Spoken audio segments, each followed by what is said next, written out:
Assalamualaikum warahmatullahi wabarakatuh. Nah, teman-teman pasti sudah melihat slide sebelumnya. Nah, pada video kali ini saya akan memaparkan materi ketiga pada mata kuliah metode dakwah, yakni dasar hukum, tujuan, dan fungsi dakwah. Nah, langsung saja, yang pertama adalah dasar hukum dakwah.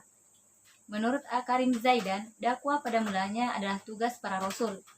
Masing-masing mereka ditugaskan untuk mengajak manusia menyembah Allah Subhanahu wa Ta'ala semata sesuai dengan syariat yang ditentukan. Ada yang terbatas pada kaum tertentu dan pada waktu tertentu pula. Namun, ada juga yang ditugasi untuk mengajak kepada seluruh umat manusia di dunia tanpa mengenal batas waktu seperti Nabi Muhammad SAW. Jadi, para rasul itu semuanya adalah dai yang mempunyai misi suci mengajak orang ke jalan Tuhan. Secara umum, dasar hukum dakwah dikelompokkan menjadi 3 kelompok. Yang pertama adalah dihukumi sebagai kewajiban personal atau fardhu ain. Maksudnya, dakwah merupakan kewajiban bagi setiap muslim yang akan diganjar jika melaksanakannya, sebagaimana akan berdosa jika meninggalkannya. Dakwah menjadi kewajiban personal karena ia merupakan tuntutan iman. Setiap orang yang mengaku beriman diharuskan mempersaksikan keimanannya ini kepada publik. Dengan cara apa? Dengan cara menyuruh yang makruh dan mencegah daripada yang mungkar. Nah, dasar hukum yang kedua adalah sebagai kewajiban kolektif atau fardu kifayah.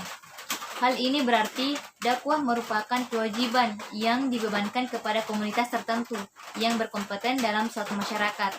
Nah, bila di dalamnya telah ditemukan sekelompok orang yang mewakili tugas itu, maka gugurlah kewajiban untuk yang lain. Nah, sebaliknya, jika tidak ada, maka anggota masyarakat itu mendapatkan dosa seluruhnya. Melalui alur pikir tersebut, berarti dakwah tidak dibebankan kepada setiap orang, melainkan kepada golongan tertentu yang berkompeten. Mereka adalah para ulama, yaitu orang-orang yang memiliki kesiapan dari segi intelektual, emosional, dan spiritual. Dasar hukum yang ketiga adalah dihukumi wajib individual atau fardhu ain, sekaligus kewajiban kolektif atau fardhu kifayah.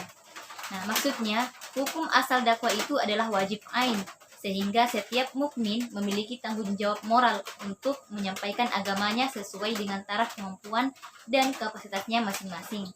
Pendapat ketiga ini merupakan jalan tengah dari dua pendapat sebelumnya yang saling bertolak belakang. Pendapat ini menjadi jalan tengah lantaran tidak memandang dakwah hanya sebagai kewajiban ulama semata, tetapi juga tidak membenarkan menyarankan masalah dan tugas dakwah hanya kepada masing-masing orang saja. Pembahasan selanjutnya adalah tujuan dakwah.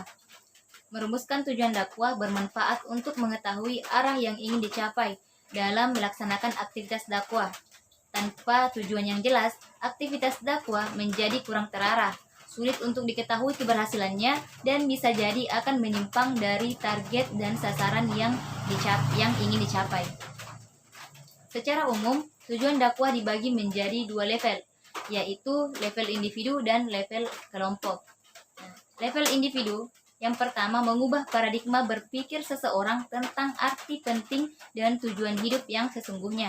Oleh karena itu, kegiatan dakwah pada level individu ini diharapkan mampu merubah pandangan negatif seseorang tentang hidup menjadi berpandangan positif sesuai dengan ajaran Tuhan.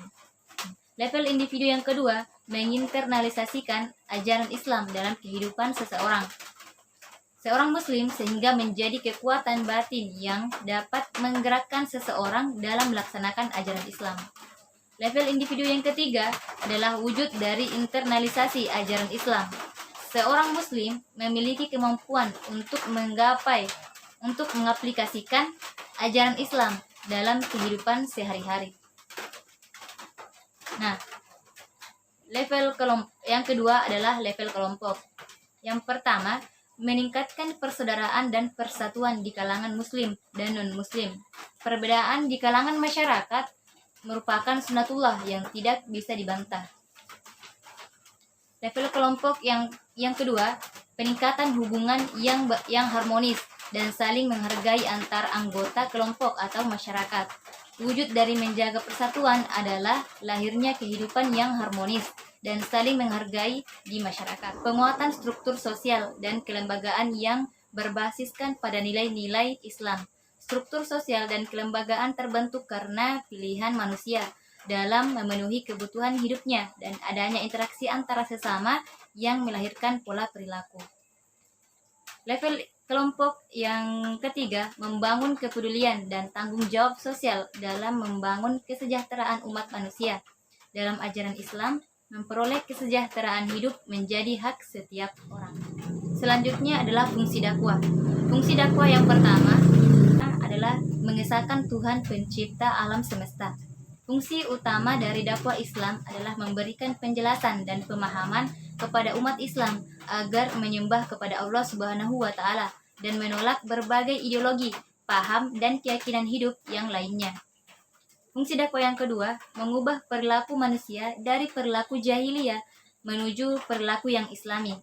Secara fitrah, manusia memiliki potensi mengenal Tuhan dan beriman kepada Allah Subhanahu wa taala serta lahir dalam kondisi yang suci. Nah, itulah tadi pemaparan materi tentang materi ketiga pada mata kuliah metode dakwah.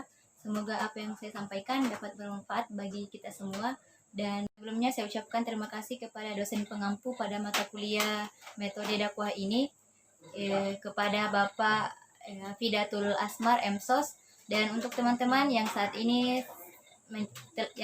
menyaksikan video ini. Dan lebihnya mohon dimaafkan. Wabillahi taufiq wal hidayah. Wassalamualaikum warahmatullahi wabarakatuh.